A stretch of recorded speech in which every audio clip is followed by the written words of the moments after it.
Hello there everyone, and welcome back to Void Dwarf Studios. I've had a couple interesting looking updates from GW lately, and I thought I'd just check them out for you all today. So, first up, 3 more reasons to visit your Warhammer store. So I've already read through this, but I'm just going to slowly scroll through it so you guys get the general idea. Starting from, today, you get a free miniature, you get the cheapest paint off when you buy 10 paints, and there's collectible coins when you spend up to 60 quid or more in store. Which is interesting, and what's really interesting to me is that the free model they're giving away is a witch elf. Now, I don't know for sure if it's exactly this model, or whether it's a random witch elf from the witch elf box set. But the fact that GW is giving away a free model to me suggests a couple things. One, that maybe witch elves are getting a new sculpt, considering that their models now you can't get on their online store, or they are discontinuing them for some reason. One or the other, which, I could of course be wrong. This is all just my own personal interpretations of what GW is doing.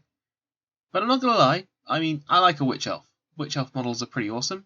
And it's a free thing, so the fact that GW is giving anything away for free is kind of amazing, so I'm not going to bash on it too hard. You walk in, you get yourself a free witch elf. That's kind of neat. I can't really complain too much about that. And you also get these collectible coins, which by the looks of things are coming out and are linked to the whole Broken Realm stuff that's going on in Age of Sigmar. And you can even have a little collector's case, which I don't know if you get given that, or if you have to buy that separately. It doesn't really say in this article. But again, if you like collecting coins, that could be something that might amuse a few people. And yeah, it's if you spend over £60, so basically a starter box of some kind, or the new Combat Patrol boxes. Now, get 1 free pots of paint. Buying 10 paints and you get the most expensive one free, and it includes shades, contrast, and technical paints. So, that's okay. It's a free paint. So, I'm happy on that one. That's a very nice little deal GW's doing. So, I can't complain there. That's pretty nice. And it's good of them because they also include the fact that we're in a lockdown. That this stuff will actually carry over until, you're out of lockdown. So, assuming we're in lockdown for such a long period of time that the next month we get a different miniature, different coin, then GW will just carry it over and you'll still get a free miniature and coin, as well as an extra free miniature and a coin. Because this all seems to be boosting for the Broken Realm stuff with Marathi. I made a prediction that Marathi's trying to become a god, and it turns out that prediction is very accurate. Because in our next article, the Broken Realms, the Daughters of Cain are getting some new war scrolls.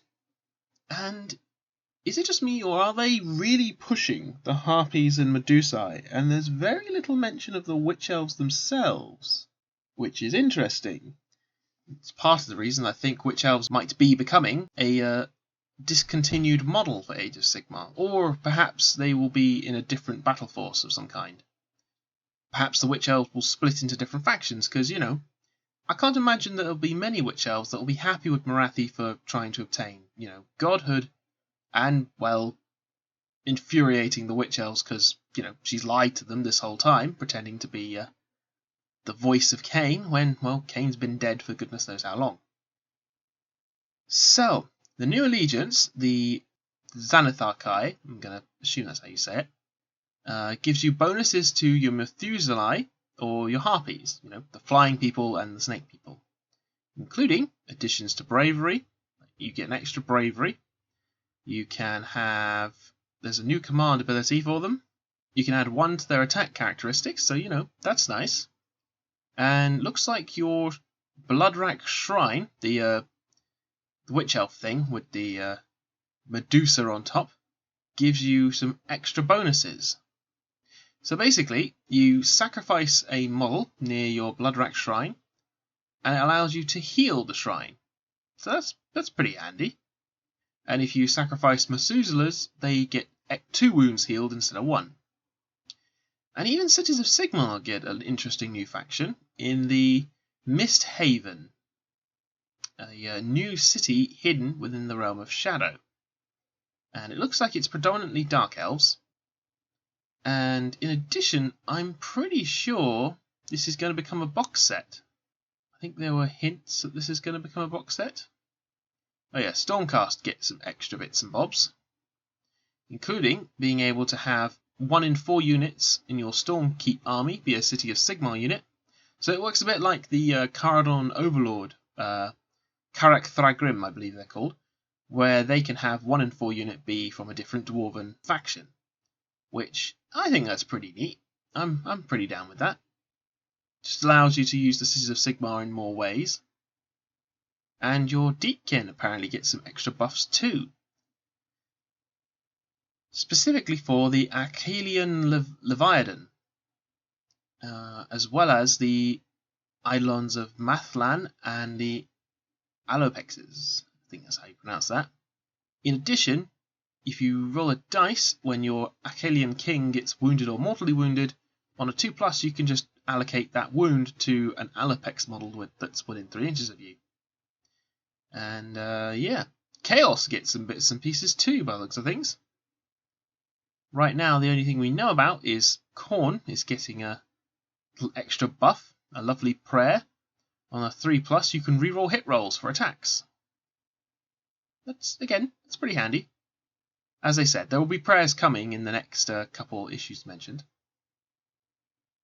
So there are Witch Elves features here.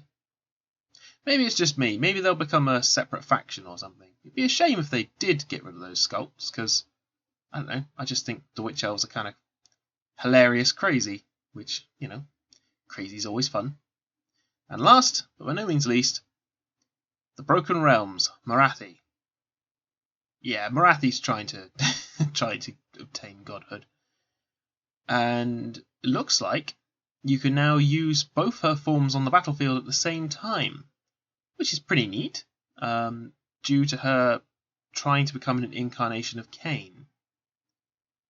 So that's all quite interesting.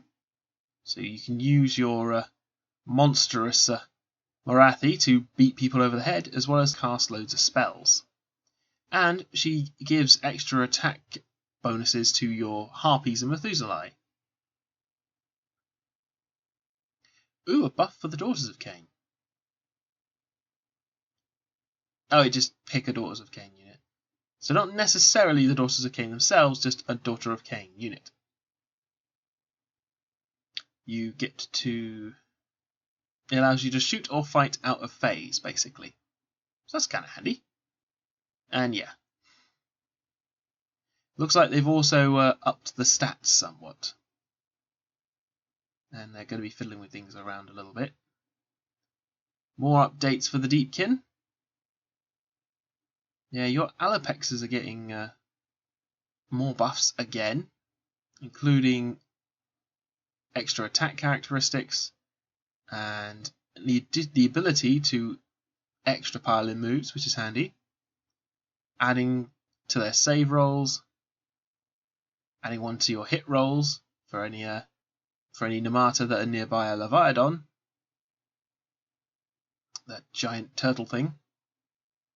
Those Leviathans are very pretty looking turtles.